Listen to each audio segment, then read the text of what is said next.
नमस्कार दोस्तों, आपका अपने चैनल टॉप स्टडी जीएस पर स्वागत है। आज की इस वीडियो में हम हिंदी से संबंधित मोस्ट इम्पॉर्टेंट क्वेश्चन को करने वाले हैं।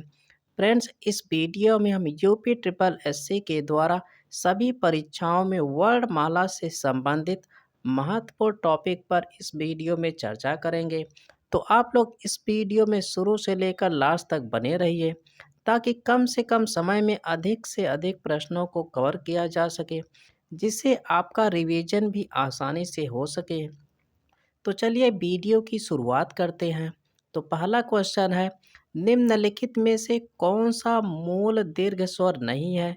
तो दोस्तों इसका सही आंसर होगा ऑप्शन नंबर डी। ओ क्या है? मूल दीर्घ स्वर नहीं है, ओ एक संयुक्त स्वर है। जबकि दीर्घ आ, दीर्घ ई और दीर्घ उ यह मूल दीर्घ स्वर है, लेकिन ओ मूल दीर्घ स्वर नहीं है। नेक्स्ट क्वेश्चन है, हिंदी में ध्वनियाँ कितने प्रकार की होती हैं? तो दोस्तों इसका सही आंसर होगा ऑप्शन नंबर ए। हिंदी में ध्वनियाँ दो प्रकार की होती हैं। कौन कौन सी होती हैं? स्वर ध्वनियाँ और व्यंजन ध्वनियाँ। नेक्स्ट क्वेश्चन है, मात्रा के आधार पर स्वर कितने प्रकार के होते हैं? तो दोस्तों इसका सही आंसर होगा ऑप्शन नंबर बी, तीन प्रकार के। दोस्तों मात्रा के आधार पर स्वर तीन प्रकार के होते हैं, और कौन कौन से होते हैं? ह्रस्व स्वर, दीर्घ स्वर और प्लुत स्वर। नेक्स्ट क्वेश्चन है, जिह्वा के आधार पर स्वर कितने प्रकार के होते हैं? तो दोस्तों जिह्वा के आधार पर स्वर तीन प्रकार के होते हैं। ऑप्शन नंबर बी सही है। अब कौन कौन से होते हैं? तो अग्र स्वर होता है, मध्य स्वर होता है और पश्च स्वर होता है।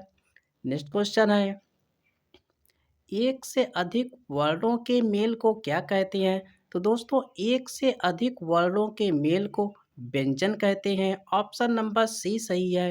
नेक्स्ट क्वेश्चन है, ई, ह्रस्व ई, दीर्घ ई, चा, छ, जा, झा और इया आदि का उच्चारण किससे होता है? तो दोस्तों इसका सही आंसर होगा ऑप्शन नंबर सी, तालव्य से होता है। नेक्स्ट क्वेश्चन है,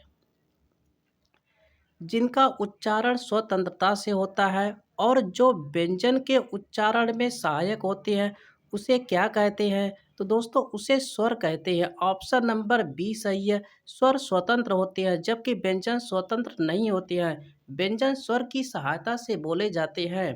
तो नेक्स्ट क्वेश्चन है, निम्न में दीर्घ स्वर नहीं है। निम्न में दीर्घ स्वर नहीं है। तो दोस्तों इसका सही आंसर होगा ऑप्शन नंबर ए, ह्रस्व ई। यह ह्रस्व ई या दीर्घ स्वर नहीं है, जबकि दीर्घ ई, ए और ए सभी दीर्घ स्वर में आते हैं, जबकि ऑप्शन नंबर ए में ह्रस्व ई यह दीर्घ स्वर नहीं है। नेक्स्ट क्वेश्चन है, निम्न में से अंतस्थ व्यंजन कौन सा है? तो दोस्तों अंतस्थ व्यंजन ऑप्शन नंबर सी सही है। वह क्या है अंतस्थ व्यंजन? अंतस्थ व्यंजन चार होते हैं, य, र, ल, व, ये अंतस्थ व्यंजन होते हैं। नेक्स्ट क्वेश्चन है, निम्न में अल्प प्राण व्यंजन कौन सा है? तो दोस्तों इसका सही आंसर होगा ऑप्शन नंबर बी, ग क्या है अल्प प्राण व्यंजन है। दोस्तों अल्प प्राण व्यंजन किसी वर्ग का पहला, तीसरा और पांचवा वर्ण अल्प प्राण व्यंजन होते हैं। तो इस प्रकार ग क्या है अल्प, पहला, तीसरा और पांचवा वर्ण अल्प प्राण व्यंजन होते हैं। तो इस प्रकार ग अल्प प्राण व्यंजन है। नेक्स्ट क्वेश्चन है, निम्न में से घोष वर्ण कौन सा है? तो दोस्तों इसका सही आंसर होगा ऑप्शन नंबर ए, जा क्या है घोष वर्ण है। अब घोष वर्ण किसे कहते हैं? तो दोस्तों घोष या सघोष एक ही होता है। तो किसी वर्ग का तीसरा, चौथा और पांचवा वर्ण सघोष या घोष वर्ण होता है। इस प्रकार जा क्या है घोष वर्ण है। नेक्स्ट क्वेश्चन है, निम्न में ओष्ठ वर्ण कौन सा है?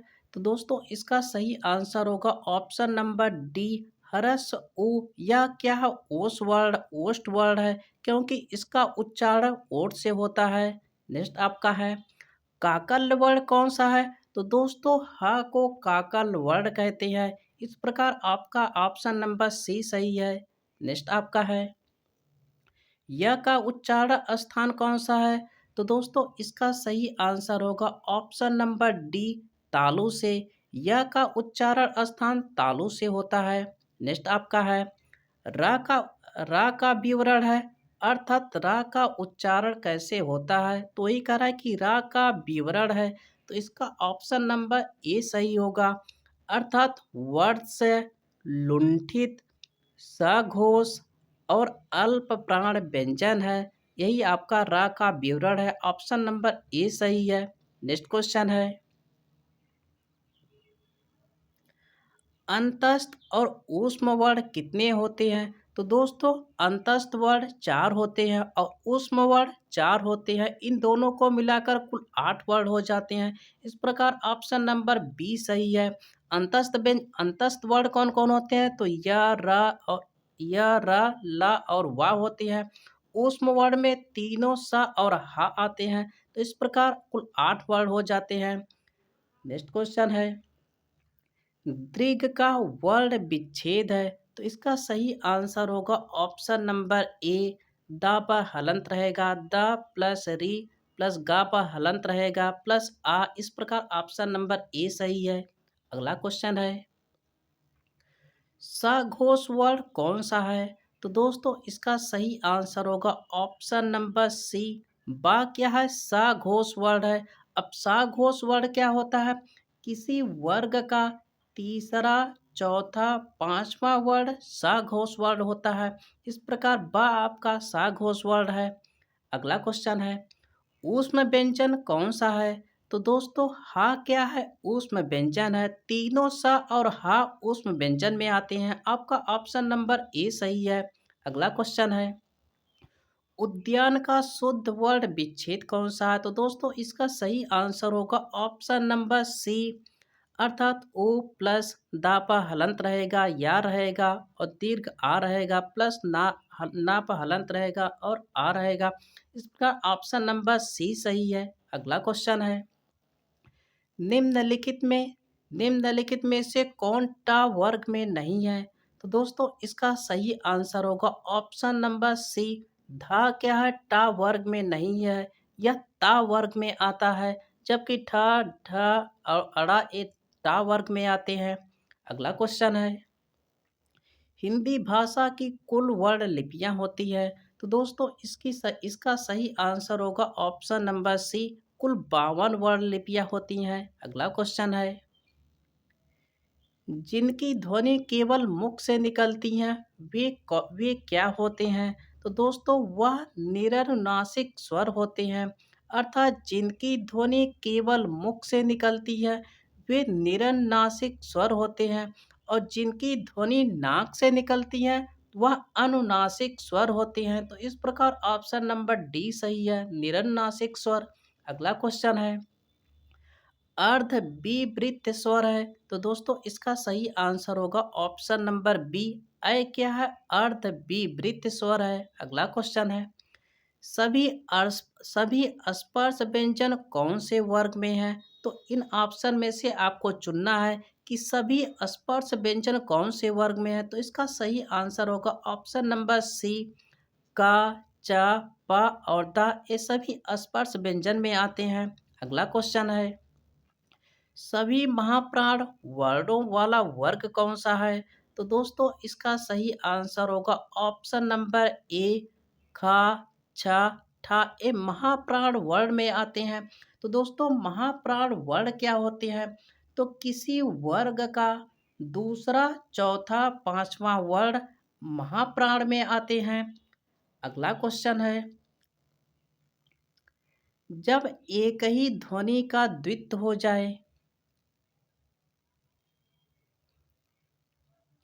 जब एक ही ध्वनि का द्वित्व हो जाए तब वह क्या कहलाता है? तो दोस्तों इसका सही आंसर होगा ऑप्शन नंबर बी, उसे युग्मक ध्वनियाँ कहते हैं। अगला क्वेश्चन है, वह व्यंजन है। तो दोस्तों वह क्या है? अंतस्थ व्यंजन है। ऑप्शन नंबर बी सही है।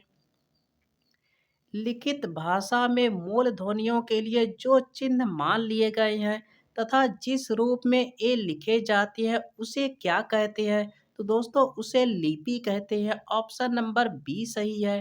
अगला क्वेश्चन है प, फ, ब, भ, म, ये व्यंजन होते हैं। तो दोस्तों ये कैसे व्यंजन होते हैं? तो ये ओष्ठ व्यंजन होते हैं क्योंकि इनका उच्चारण ओठों से होता है। ऑप्शन नंबर बी सही है। दो व्यंजन जब एक साथ मिलते हैं तो क्या कहलाते हैं? तो दोस्तों इसका सही आंसर होगा ऑप्शन नंबर ए, संयुक्त व्यंजन कहलाते हैं। अर्थात जब दो व्यंजन एक साथ मिलते हैं तो वह संयुक्त व्यंजन कहलाते हैं। ऑप्शन नंबर ए सही है। अगला क्वेश्चन है वर्ण तालिका के अनुसार ह्रस्व, दीर्घ और प्लुत क्या है? तो दोस्तों ह्रस्व, दीर्घ और प्लुत ये क्या है? ये स्वर होते हैं। अगला क्वेश्चन है स्पर्श व्यंजन, कंठ ध्वनि, अघोष और महाप्राण ध्वनि कौन सी है? तो दोस्तों इसका सही आंसर होगा ऑप्शन नंबर सी, खा सही है।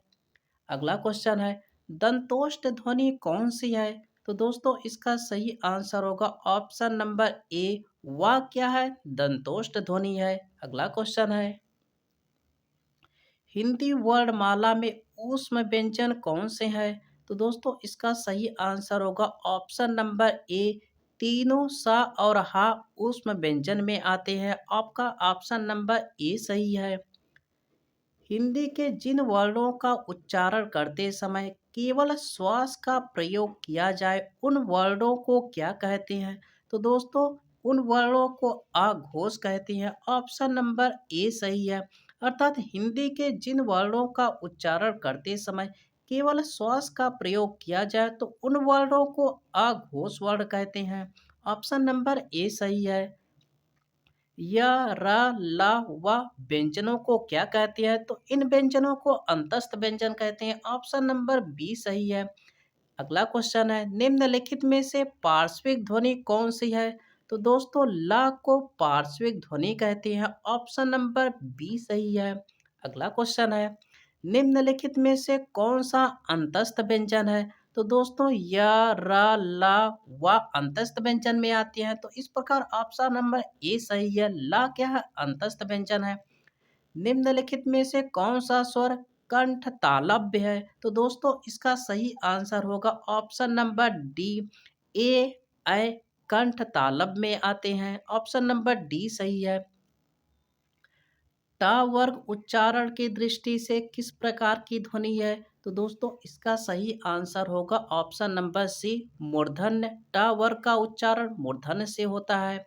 निम्नलिखित में से कौन सा दीर्घ स्वर है? तो दोस्तों इसका सही आंसर होगा ऑप्शन नंबर ए, दीर्घ आ। यह क्या दीर्घ स्वर है। अगला क्वेश्चन है अनुस्वार किसका कार्य करता है? तो दोस्तों अनुस्वार किसका कार्य करता है अर्थात जो अंक की बिंदी होती है वह किसका कार्य करता है? तो वह पंचम वर्ण का कार्य करता है। ऑप्शन नंबर सी सही है।